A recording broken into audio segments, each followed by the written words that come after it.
everyone, and welcome to another episode of Out of the Fog. I'm your host, Laura Beltonba. And on today's episode, we get a little bit creative. We get to chat with Megan Jackman, who is the owner and founder of Ragmar, as well as Santiago Guzman and Sobia Sheik, who are part of Braiding Peonies, a play coming out this November. So sit back, relax, and let's get creative. Your opinion matters, and we want to hear from you. Get in touch with us using our viewer feedback line, your direct connection to shaping the shows you love. It's easy. Just grab your phone, scan the QR code on your screen, and take our quick survey. Share your thoughts, and let's make your viewing experience even better.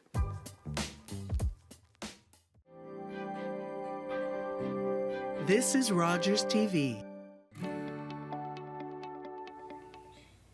Welcome back, everyone. I'm now joined by the one and only Megan Jackman, who is the owner and founder of Ragmar.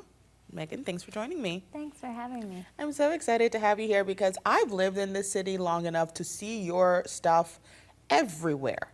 But now we get to sit down and chat about you, how this business came to be, your designs and all that. So it's my honor and pleasure to have you here. I'm excited to be here. Okay, so let's start with first, how did you start Ragmar?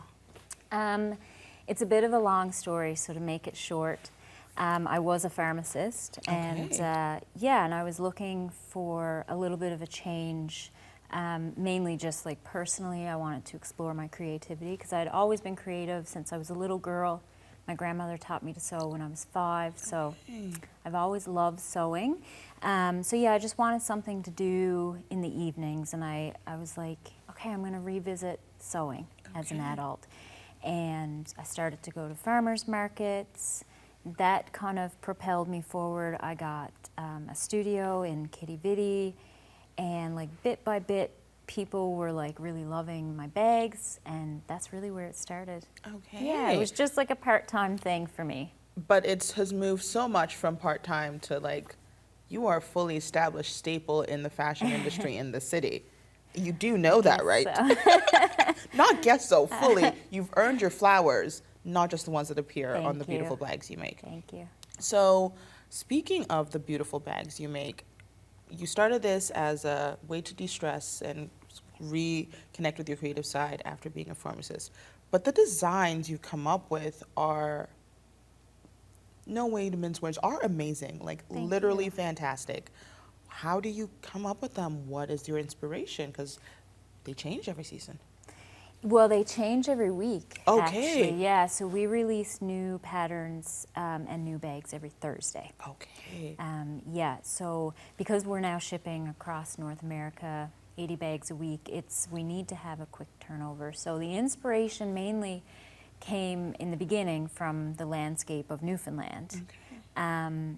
And for the first 5 years, I was really taking all my inspiration from things I'd see on my hikes in the wilderness here. Now I take inspiration from all across Canada, and I would say it mostly comes from nature, but then it also comes from customer requests. Okay. Yeah. People can. Megan, you're making the beginning of the holiday season sound so enticing to me already. I don't know about that. Okay.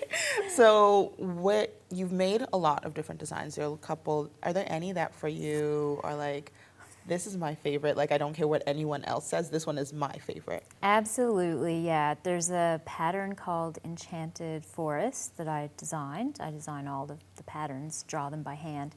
That particular pattern, it was maybe number 6 pattern that I'd ever designed myself, but that pattern is always going to be my favorite because it was the one where I was like, okay, I think I'm a pattern designer now. Okay. And it was really based on walks that my grandmother would take me on in the woods on St. Patrick's Day to look for leprechauns. Okay. And these are the things we would see together, and that's what I put into that pattern. It's just a really whimsical pattern. We're going to go back to the fact that you are a pattern maker. And I guess for some people, they don't even understand the process of that. So all the patterns that appear on your bags are things that you have designed. So it's not you saw a pretty picture and you're like, oh, what is the process of making a pattern? Yeah, it's a lengthy process, and I'm self-taught, so I didn't go to school for any of this type of thing. I went to school to be a pharmacist. All of my bag-related things are just self-taught.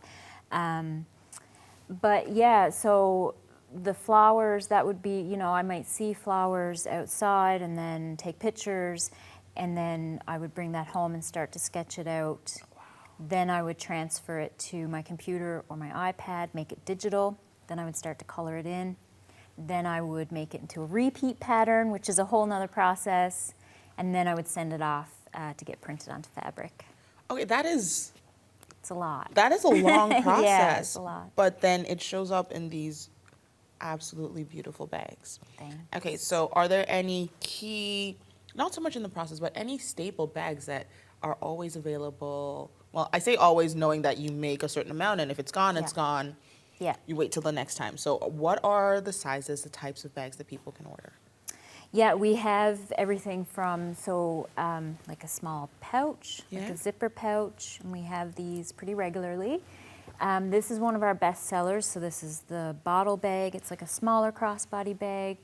Then we have, this one's probably our best seller actually. This is our double zip, which is like middle of the road crossbody, and then we go right up to like large tote bags. Okay. Yeah, and then we also do one-of-a-kind bags from time to time. Okay. So yeah. So we're gonna go back into the fact that your bags are not like ready, like aren't quick order instantly. You can just have the same bag as everyone else in town for every time. You said they're like 80 each week. What's the process like for you? Yeah, so I have a whole team of people, and I still sew myself as well, which is really special because it means I've touched every bag that goes out.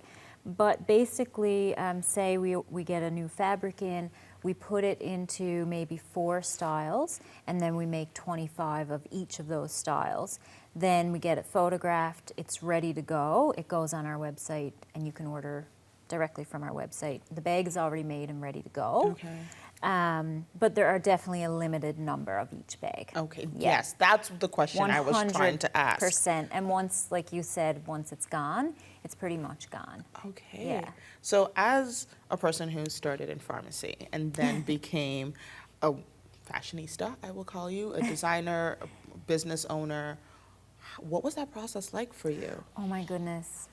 It was a process. Yeah. Like personally and professionally, it was a process because personally, I was very rooted in the pharmacy community. All my friends were there. The university connections and networks were all in that world. Yeah. And it was difficult to kind of make my way into the creative world in terms of networking because I didn't have any formal training. Yeah. And then on the other side, my family really didn't want me to stray from pharmacy, so Because it seems like a secure, 100%. Absolutely. And it was a really great career that I had. I loved being a pharmacist, but so the process was a little, it was very internal. I had to really like support myself and kind of go against the grain of what people were recommending for me. Okay. But now everyone's super happy. Absolutely, of course. because they now also get a Megan Jackman original. Exactly, and I'm fully retired from pharmacy now. Okay. So yeah. So you've been in this, how long have you been a business owner? It has been 12 and a half years. Oh, wow. Yeah. So in those 12 and a half years, what were the moments that had you be like, yep, this is what I'm meant to do. This is absolutely who I am?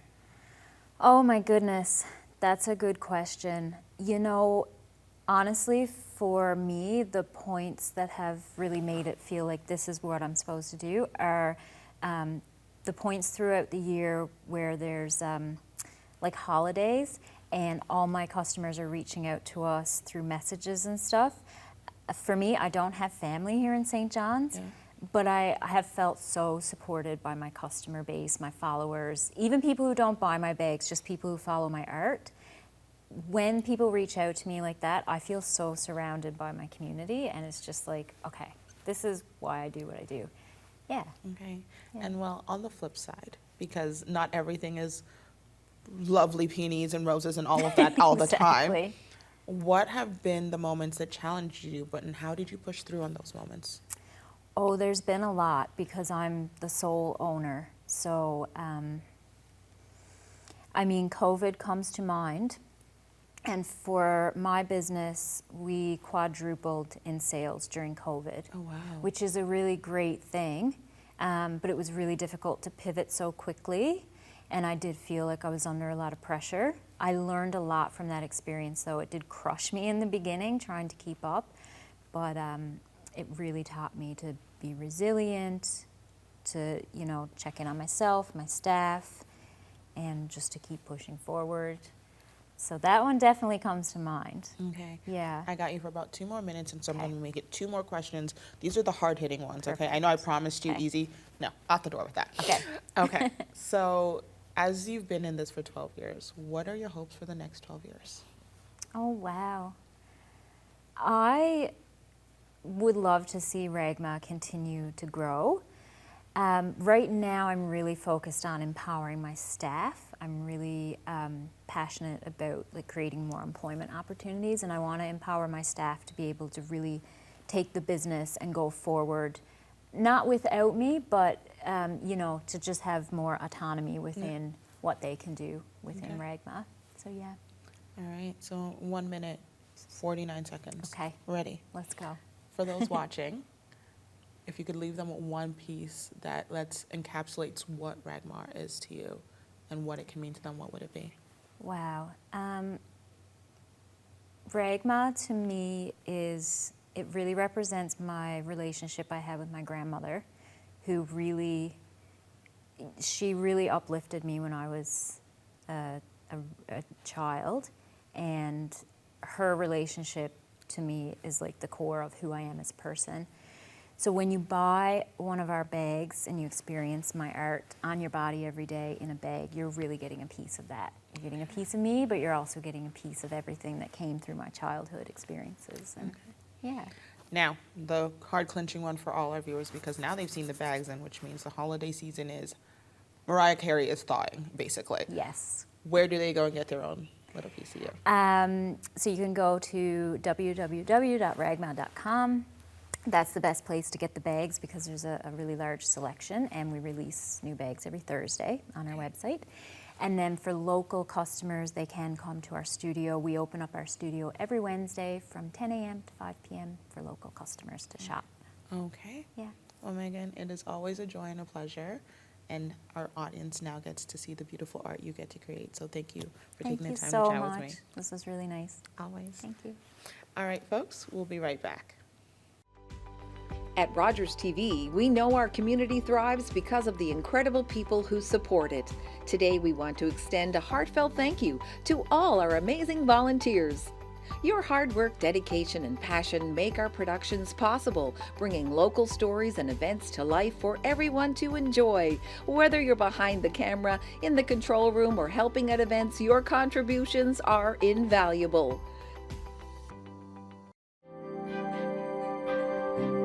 This is Rogers TV.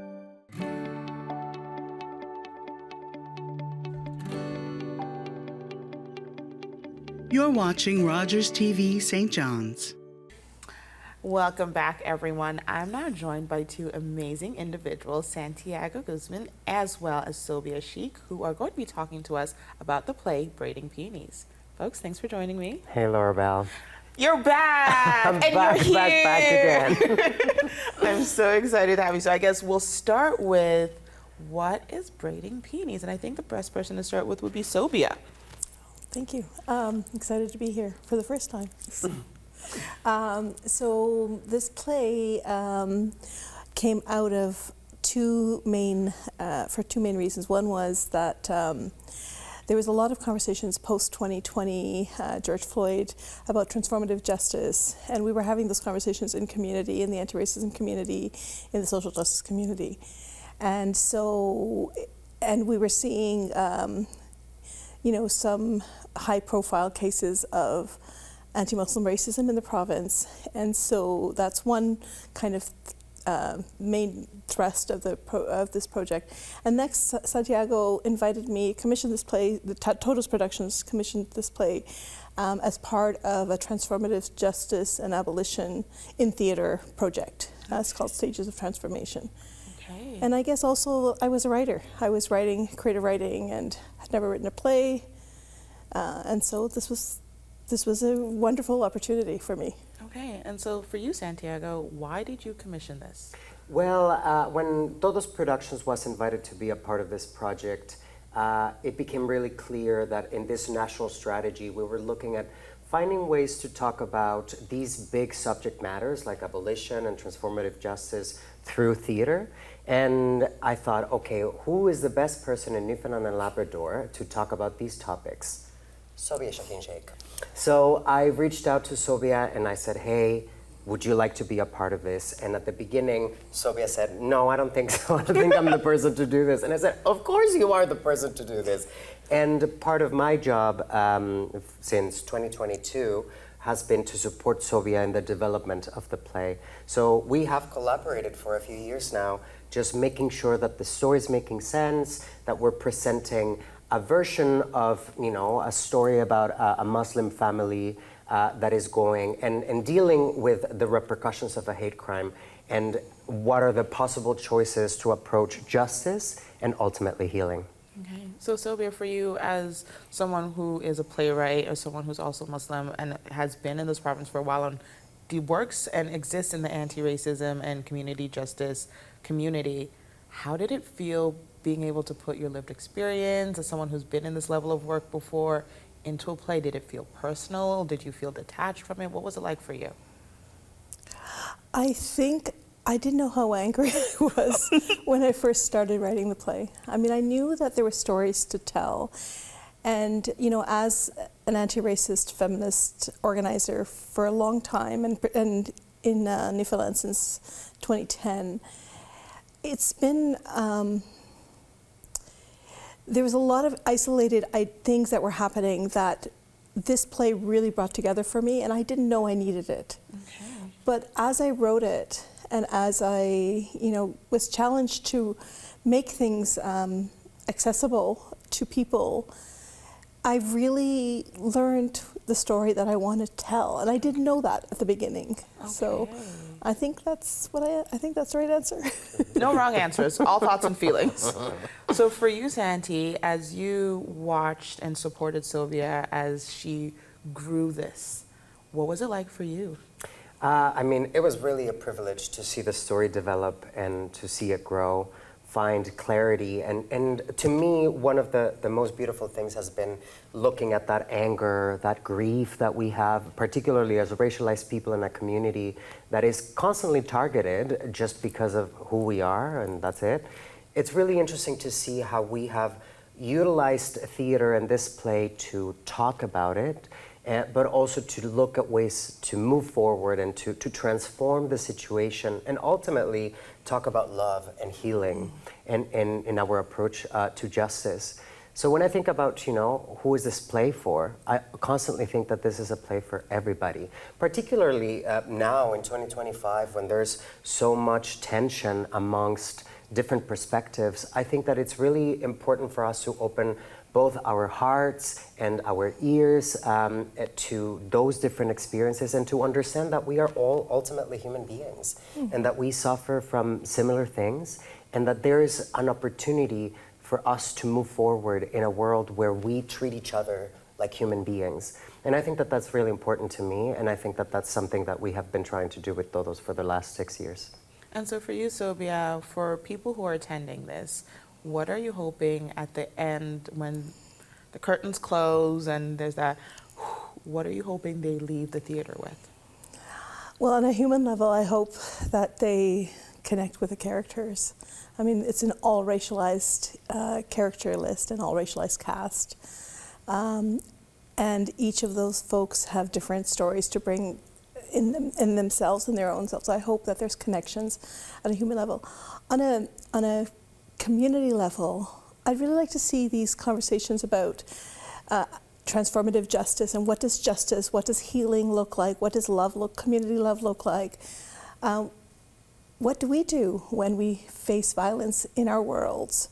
And this story is really about a family who is living this day to day, and there aren't a lot of stories, I think, about racial justice in this way, and about how violence affects every aspect of one's life. And so I hope that there's more conversations about transformative justice, or just healing. Like, how do we heal from all this division? How do we heal from difficult moments? And it doesn't even have to be something as difficult as this kind of hateful moment, this hateful incident that happens at the very beginning of the play, of the story. But like, how do we heal as a community? How do we heal as a family? So in the process of working through this play and like the casting and all of that, were there any things that surprised you that your cast brought to you that kind of like, oh, any moments that you feel comfortable sharing? I think the whole process, I mean, I'm an academic writer. I work in community, so I'm not alone. But when I'm writing, it's such a lonely process. And, but in this process, the actors and everybody involved in this production bring their insights in a way that really helped me understand the story and really like kind of target the story. So I've had, you know, some of the characters, one of the Black characters, you know, questioned a couple of things in my play, and I learned a lot about what I was trying to bring to the story, for example, just as an example. Or there was, you know, a Muslim woman, we had many workshops, several workshops, and, you know, asked about, how do we know this is racism? Okay. And she was a Muslim woman, and it was really quite interesting. And I've told the story before, but at first I was like, oh my God, what do you mean? And then, oh my God, I did the wrong thing. I didn't explain it. And then I was able to integrate those two and really understand, you know, racialized people are asked to prove that something is racist all the time. And I'm not saying that we don't need to kind of consider all of the complexity of that, but I think that the story, you know, starts with the premise of there was an attack, there was an assault, and it was racist. It was Islamophobic. And I felt really good about our decision to keep it like that without proving further putting that burden on racialized people. Okay. And so for you, Santi, what was one moment of joy that you found? As a director, you get to watch the full thing come to be. Is there a key moment where you're sitting there watching the actors do their thing, watching Sylvia see her vision come to light, where you're like, this is beauty, this is joy, this is healing for you? Mm-hmm. Well, there has been many moments in the development of the play, because what you see on stage is the culmination of years of hard work and development. So the play has been supported by many different organizations and festivals across the country. And there was 2 years ago, Sophie and I were working on this play at the Playwrights Atlantic Resource Center's Playwrights Retreat in Sackville, New Brunswick. And we brought Selena Asgar, who is a local theater actor from here, from Newfoundland, originally from Gander. And she came out to do this workshop with us and be a retreat actor. Anyway, there was this moment when we read the play, and it was like the last scene of the play, where there is this beautiful moment when the character is reconciling, you know, the entire journey that they had gone through. And Selena broke into tears. And it was a thing that Sophie and I just looked at each other and were like, oh, wow. And you could tell that this person who, you know, had a very similar experience as a racialized Newfoundlander growing up in a community where, you know, her identity was constantly questioned, to feel seen. So then, to me, the power of what theater does is to allow people to be seen, to be heard.